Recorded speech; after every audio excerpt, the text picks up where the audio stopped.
Ready? Okay. Let's try this again. Okay. Hi. This is a big take 2. Because last time we tried this, we ended up spending 2.5 hours in intense, very interesting conversation that was not publishable by any means. Yeah, so basically the discussions we try and have hopefully have value to the listener. But this ended up, we basically disagreed, so it just kept on going. That's right. So the topic we were discussing is the idea of pleasure when it comes to religion, meaning is religion a pleasurable experience as it's sometimes sold to be? And how What do you mean by sold to be? Well, people portray religion as being something you should get involved with because it gives you certain things. Okay, give me a sales pitch, for example. A sales pitch, family, community, meaningful life, spiritual rewards, etc., etc. The world to come. Yeah, spiritual rewards. That's what it would be. Got it. And so we both took slightly different takes. So what I decided to do is that I'll portray one idea that I was thinking about, and then you'll do yours, and we won't necessarily try and reconcile So them. rather than disagreeing for 2.5 hours, we'll just show you our different viewpoints in their crystallized version, and hopefully they'll come together somewhere. Okay, so the idea that I was, and we'll still to try and bring out the what I'm trying to say, the idea I was developing was that people portray religion as something that you want to get involved with. It's pleasurable. There's something about religion that's good. There is a go towards religion rather than the pursuit of material gain, because religion is meaningful, religion is pleasurable, the religion offers you rewards in the world to come. I'm an 18-year-old person. I'm an 18-year-old guy. Think of what to do with my life. You could either sell me go make money, have that as your pursuit, or go please God as your pursuit. And you're saying if you're on the go please God team, you're going to tell me you're going to get so fulfilled and there's so much bounty for you in the world to come and all that. In essence, people portray, let's take Judaism, I mean Judaism as an example, as something that you want to get involved with because it offers you something. Mm-hmm. Like you sell it. You sell religion. Yes, okay. And I find that always very distasteful because the very thing that you're doing is you're portraying religion as something that you can gain. Even if you go to the spiritual world and say, look, you can gain in the spiritual world, and look how much you have the ability to maximize in your spiritual existence, etc., etc., etc. Okay. You're still appealing to the more base instincts of a human being. Right. That's what I was getting at last time we spoke, is that you have one person working like crazy so that he can fulfill his materialistic, hedonistic needs and desires for a month in the summer. So he's working so he can go and, pig out wherever he wants to be in the summer. So you can say he's working hard, but he's driven by his greed and his hedonism. Yeah. And then you have someone who just says, okay, I want to be a smarter investor and I want to work all my life doing things that aren't so fun, but I'll be able to pig out in the next world. That's still the same attributes. You're still doing something out of hedonism and greed. So exactly. So that's why I think that's why it feels a bit distasteful. So that's why I suppose you could say on principle we find it distasteful. Are this way you just a smarter investor? Exactly. For your greed. Exactly. Okay. So religion being portrayed in that light, we both agree is a bit bleh. So now we agreed. Right. Now where did we disagree? So we moved on to the discussion of when I actually think religion in its essence is not pleasurable. What I mean by that is that religion calls upon you to sacrifice. For example? Work on your character traits as a duty. We don't want to do that. No, I'm not saying people don't want to have to work on their character traits. So it's not fun. Right. Okay, that's agreed. My point. That's an example of life being lived as sacrifice. We all have to have a sacrifice. Religion points to the sacrifice that you will have to take. And one of those things is you have to work on, not that people don't take religion, don't work on themselves, but it's not a religious duty. Meaning you're not living up to your religious obligations if you're not working on your character traits, your base character traits. That is a constant niggle that you have to live with being a religious person. So the first point I'm making is, the first point that I suppose we agree on, is the idea of the pursuing spiritual gains and spiritual rewards is just a sort of better investor, and there's something a bit lacking there. So what would you say? So that's the first point. The second point is, even in a very down-to-earth way, that even though religion does offer you certain benefits, the nature of religion itself calls upon for sacrifice, which isn't pleasurable. But our main point is that when you sell Judaism, you can sell it to say that it's pleasurable in this world or the next world. So you've answered this world, that yes, maybe it is pleasurable, but there's a lot of sacrifice. But you haven't yet answered in, But you did. No. You said that shouldn't be your way of looking at the world. But it is true. So what would you say instead? Why should you be doing it? That's it. So if you're 18 years old and I come to you and I want to sell religion to you, any religion, you're saying, if you're selling to me, oh, the community life is so good and the meaning is so good, you're saying, yes, but there's a lot of sacrifice. And if I'm saying, yeah, but next world, there's going to be so much for you, why is that not a very good reason? So you have to appeal to a more genuine part of the human being. The first way is appealing to the more base part of us. Yes, better investor.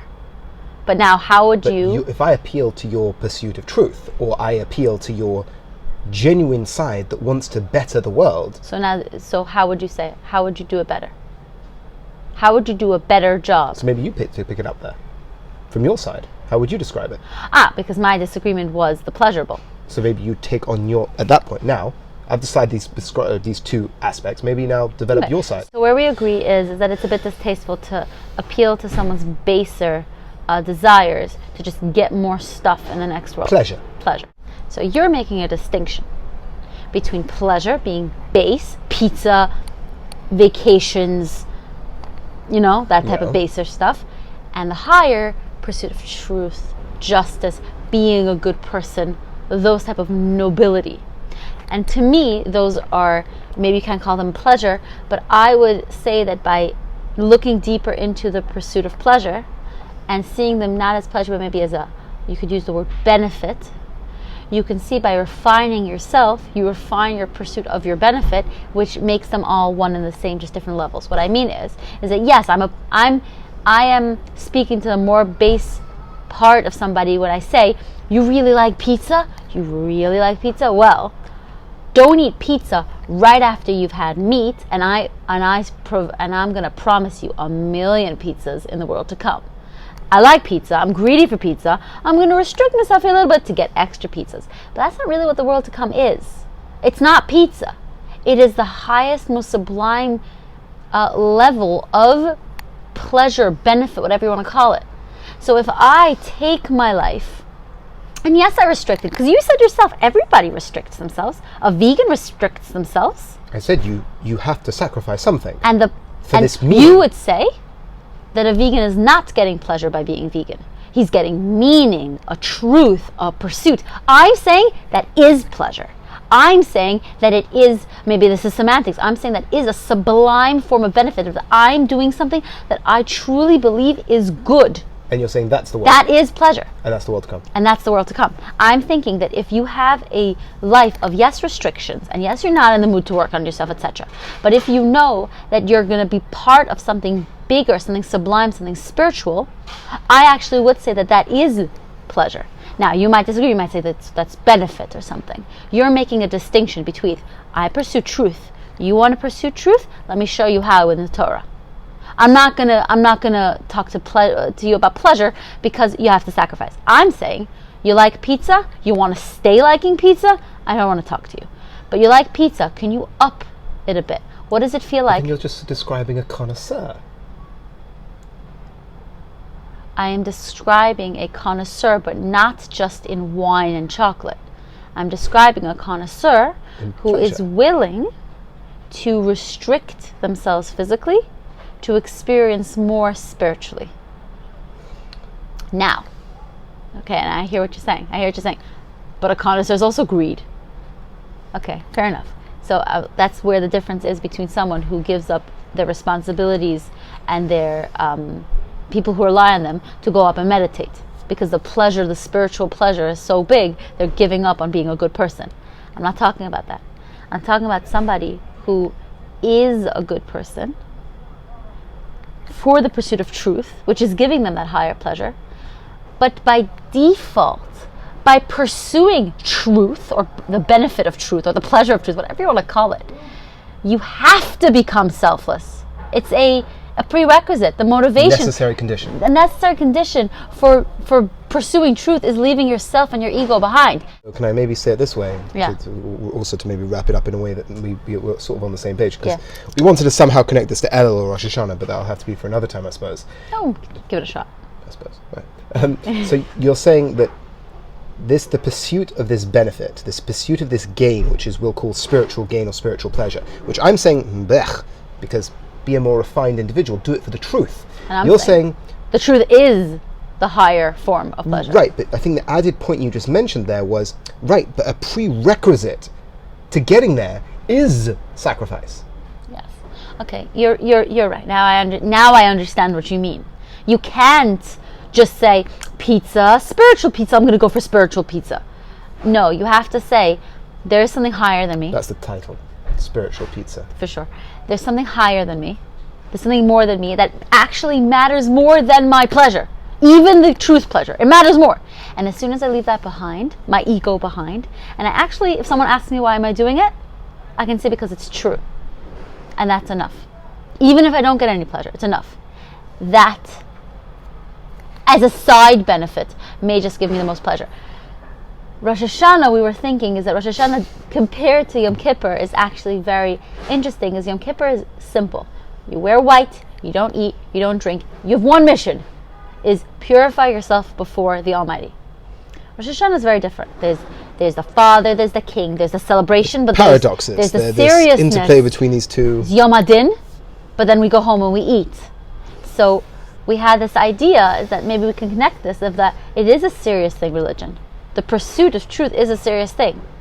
But and a sacrifice. And a sacrifice. But done the right way, maybe I could call it a joyous thing. Once you leave that ego behind and you're doing it because it's the right thing, it's a joyous journey. And journeys aren't easy. Journeys aren't easy. And it can be joyous, although you can't be doing it for the pleasure. You can't be doing it for the joy, because if you're doing it for the joy, you're not actually moving on the journey. Exactly. So if you want to very visually, you're on a marathon, and your goal is the truth of that marathon. Happens to be people are feeding you spiritual pizzas on the way, because it is a joyous run. What an ending. What an ending. Wow, we actually did it.